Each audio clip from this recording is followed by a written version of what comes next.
Hello and welcome to Horizon Overland. Today I'm going to show you an 8th generation Suburban Level 1 build, and what makes this particular 8th generation Suburban different from all the other ones that I've had on this channel is that this one is an early model 8th generation that had the throttle body injection 350 versus the newer ones which had the Vortec. And also, this particular Suburban is going to pack a really cool surprise, and I'm excited to show you that later in the video. But for now, let's get started on the tour. All right, folks, so here it is. This is a 1994 GMC Suburban, half-ton 1500, four-wheel drive. This is an 8th generation Suburban, but it is an early 8th generation Suburban. Now, it does look exactly like all the other 8th generation Suburbans that I've reviewed on this channel from the outside, but the inside is a totally different story, and we'll cover that in a second. But let's go ahead and do a walk around of this vehicle. This vehicle only has 128,000 miles. It is a clean title. The exterior is this beautiful teal green, and the paint is original. You could see the body straight, very little paint defects, no major peeling, and the roof is in great shape. This thing is in excellent condition for the year. It is a two-tone. It does have the light gray on the bottom. There is a little bit of fading on the aftermarket fender flare. But that's about it. It's actually not even the paint that's faded, it's the aftermarket item that's been added on. There are some aftermarket additions on this Suburban. However, the cool thing about this particular rig is everything can be brought back to original. There is the addition of these fender flares. These wheels are from a newer GMC Suburban, a 9th generation. The tires have been replaced to 33-inch all-terrain tires. The wheels have been plasti-dipped black. They can be reverted back to original. The original color was chrome. I don't like chrome very much, so I decided to just plasti-dip them black. You can easily remove plasti-dip. The Suburban has been left at stock height, but the tires are larger, so you do gain a little bit of height just from the larger tires. There's absolutely no rubbing inside the fender. This side step that you see down is actually an aftermarket one, and it's fairly sturdy. You could stand up on it and access the content of the roof basket. The roof basket was added as part of the level 1 build, and you could see the spare tire has been placed on top to make room for the level 1 bed platform. This Suburban is a tailgate Suburban. It does have the tow package along with a brake controller. It does also have some door protectors. So if you do open the door and bang the door, you'll protect the edge of your door. This Suburban is actually going to be listed for sale. It's going to be on the website. If you visit www.horizonoverland.com, you'll be able to see all the information you need on this vehicle. Here you see on the bumper in the front, it does have the bumper guards. These came in the early Suburbans. The newer ones didn't have them. And it does have the tow hooks as well. These are all factory. So that's pretty much the tour of the outside. What I'd like to do now is open the engine bay and discuss some of the mechanical differences between an early 8th generation and a newer 8th generation Suburban.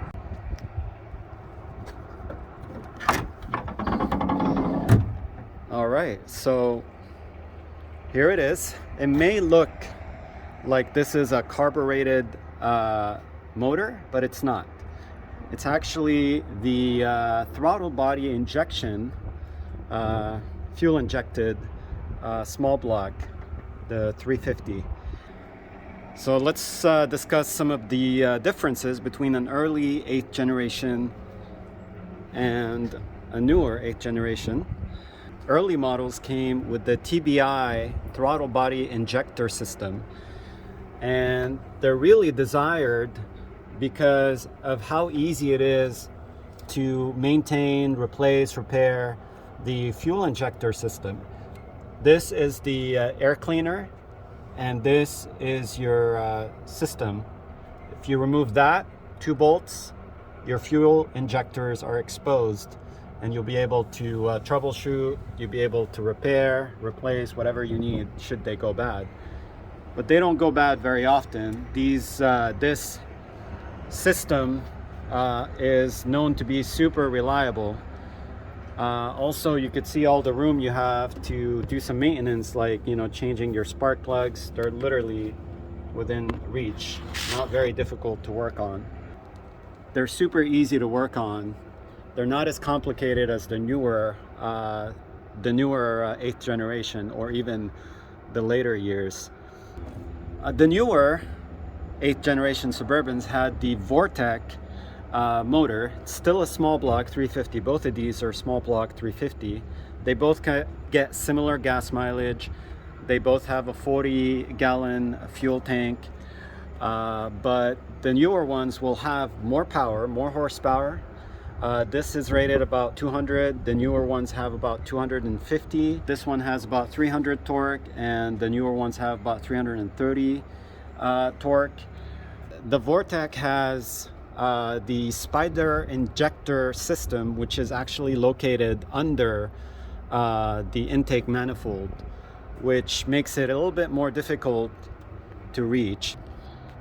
So those are some of the differences between the earlier 8th generation Suburbans and the newer 8th generation Suburbans in the engine compartment. Now let's go ahead and move on to the inside and check it out. Okay, moving to the inside. Now, if you've seen all my other 8th generation Suburban reviews and builds, you will see the difference between the early models and the newer ones.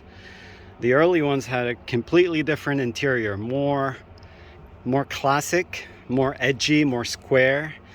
You could see totally different. This is the SLE model, which is considered fully loaded, but they didn't offer, in the early generation, they did not offer leather. What they offered is this thick cloth, and you could see the interior is in really good shape. So let's go through it. Starting with the options that it offers, you do have your power door locks, power mirrors, power windows. I really like the design. There's some carpeting on the doors. Here we move on to the dashboard, and this is a little cover, but underneath is actually in great shape. So this is just a protective cover. I had a Suburban where there was a carpeting cover on the dashboard, but that was to hide a giant hole that was punched through the plastic. These seats have 2 armrests. The newer ones only came with one on this side, but this one has it on both sides, which is really cool. These seats are super comfortable, and they are power seats. You could see the controls right down here.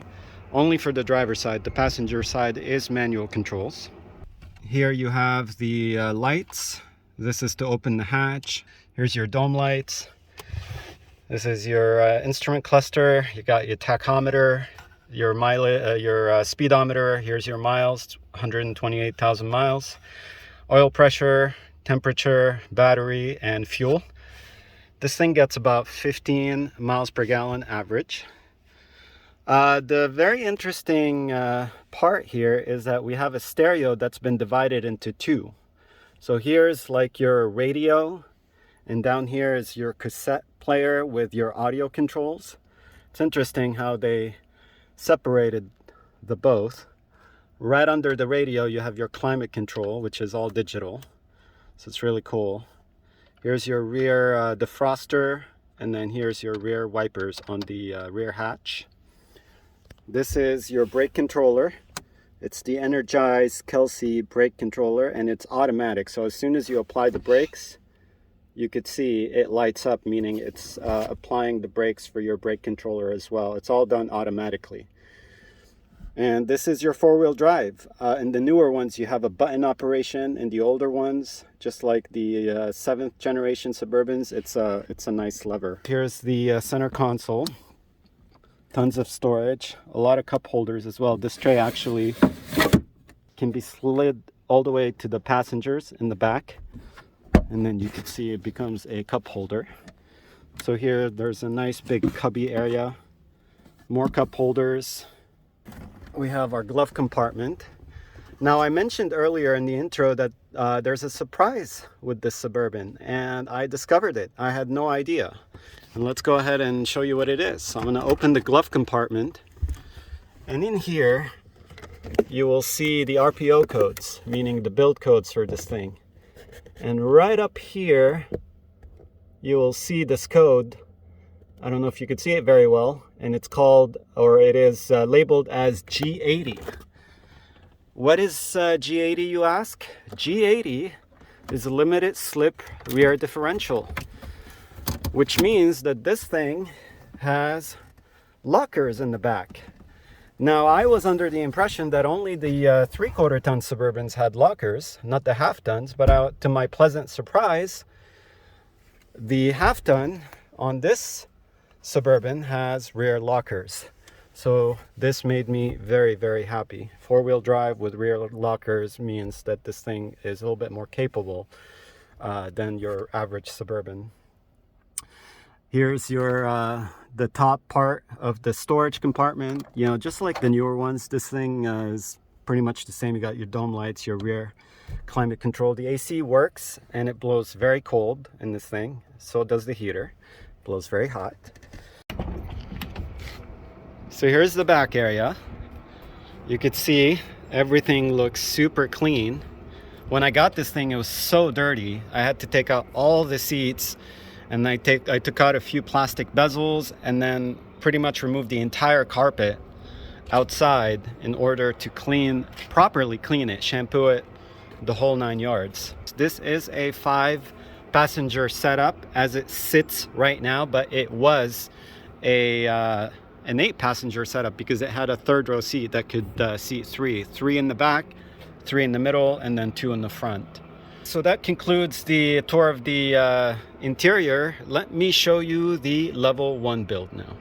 Okay, so I went ahead and folded down the second row seat flat, you could see, and then I pulled the curtain behind the lower part of the seat, so it's nice, and you know, it's held together by the seat. This is the privacy package that can be had with the level 1 build, and you also get the mesh sleeves as well. I don't have them on right now, but you get the mesh sleeves, the curtain, as well as the rear insulation, and everything is completely removable. You can take these out. And that is the custom cut mattress that's sitting on top of the bed platform. This is the front side of the platform. You could see there's tons of storage underneath. You can maybe store your lawn chairs here, you know, whatever you figure. That's how it is when the platform is folded over. But I'm gonna go ahead and unfold it, and then, you know, put the mattress out and show you what it looks like. All right, so the mattress has been unfolded, pulled out. It sits on top of the platform extension, which sits on top of the second row seat. Very sturdy. And the entry is actually super easy. So you can, you know, step up on the running board, and then duck, and then kind of place your feet on top of the second row seat, and that's how you get in. This mattress is wide enough for 2 people to sleep on. You can see the rear insulation. Everything is completely removable. The bed platform, the insulation. This thing can turn back into a regular SUV very, very easily. So nothing is permanent. Everything is pretty much left stock. The only thing that I had to remove to install the bed platform is the third row seat, obviously, and also the spare tire. But that's it. Even the rear seat belts are still in place should you want to put the third row seat back, which comes with this vehicle. So that's pretty much the sleeping arrangement. Let me go towards the back and show you more of this level 1 build. So let's check out the rear part of the build. I have done a updated level 1 build walk around in my previous video, but for the sake of showing you this rig and the build, I'm just going to go through it again really quickly. The tailgate had to be modified for the build by removing the straps that hold it. So now it opens a little bit further down in order for us to use the sink, which is now included in the level 1. These are long ball bearing lockable drawers. You could see they extend all the way, and you heard that click. That means that they are locked into place. You can't even push them in. So this is the sink. That's the freshwater container, and that's the gray water container. The way it works is you put the gray water container down here, and then I'm just going to go ahead and open this drawer. And then this is the hose that you connect the sink to the gray water container in order to dispense the dirty water. And here you could see the other drawer, big drawer. And then we have some more storage, and then there's some storage underneath here, and everything back here is like a flat surface area for prepping, cooking, washing dishes, cleaning, whatever you need to do. So you have options. Also, I should mention, when you push these back, you can lock them halfway. You don't have to lock them all the way. So you just go ahead and there we go, just like that. So you can do that on both sides. This platform has been finished with a nice gloss finish. I wanted to retain the original wood color. So no wood stain, just the gloss treatment. And then here you can see when the mattress is folded, behind the folding extension, there's tons of space. Even when you have the water containers like this, these are to strap them down. You have little rings right here. You can store some boxes, a lot of items here, you know, whatever your camping needs are. So this level 1 build is highly configurable. And again, I should remind you guys that everything is completely removable. Also, these drawers, you can remove these drawers and have open cubbies if you don't want drawers. So that's pretty much the level 1 build on this early 8th generation 4-wheel drive GMC Suburban. So that concludes the tour of this 94 GMC Suburban level 1 build. As I stated earlier in the video, this rig is available for sale, and you can find out more information online at www.horizonoverland.com. I want to thank you guys for watching this video. I really appreciate it. And until next time, take care and have a wonderful day. Bye-bye.